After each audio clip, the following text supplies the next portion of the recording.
Vous nous proposez de l'escalade sur glace, mais c'est rare ça. Alors, on en voit rarement à la télé. Il y a l'escalade qui sera aux Jeux Olympiques d'été à Tokyo et peut-être à Paris en 2024. Et pourquoi pas un jour l'escalade sur glace aux Jeux Olympiques d'hiver. En tout cas, voici des images des Français qui ont brillé. En escalade sur glace, il y a 2 épreuves. La difficulté et voici la vitesse.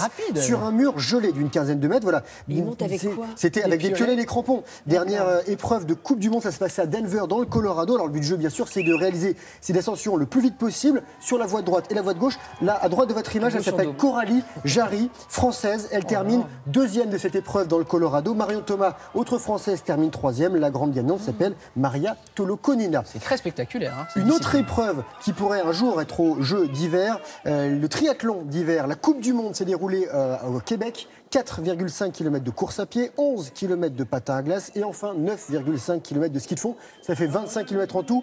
Et le triple champion du monde en action de course de raquettes à neige s'appelle Stéphane Ricard. Il est français, originaire de Gap dans les Hautes-Alpes. Il a bravé le froid et il se classe 9e, compétition remportée par le Canadien Maxime Leboeuf. Un changement de température, nous sommes au Maroc, dans les dunes de Merzouga, le 4L Trophy. La semaine dernière, je vous ai montré des images du départ à Biarritz. 22e édition de cette course sportive et solidaire pour les 2200 jeunes. Ils ont collecté 33 200 € qui ont été remis à l'association Les Enfants du Désert qui permet aux enfants d'aller à l'école. Et dans ces 4L, il y avait des fournitures scolaires, du matériel de puériculture et du matériel médical ainsi que des jouets. Et fin de l'aventure pour tous ces jeunes après-demain à Marrakech. Et enfin, d'autres belles images.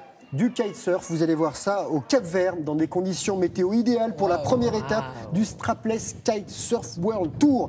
Du kite dans les vagues. Victoire du local de l'étape, le Cap-Verdien Mitou Montero, avec une note parfaite de 10. Et chez les dames, c'est la Hawaïenne Mouna White qui s'impose. Vous avez déjà testé ça, vous? Alors, le kitesurf tout court, pas dans les vagues. Hein. Pas du tout à ce niveau-là. Faut le tenter quand même, Greg. Moi, je fais de la nage tractée, c'est-à-dire que je bois beaucoup la tasse dans ces cas-là.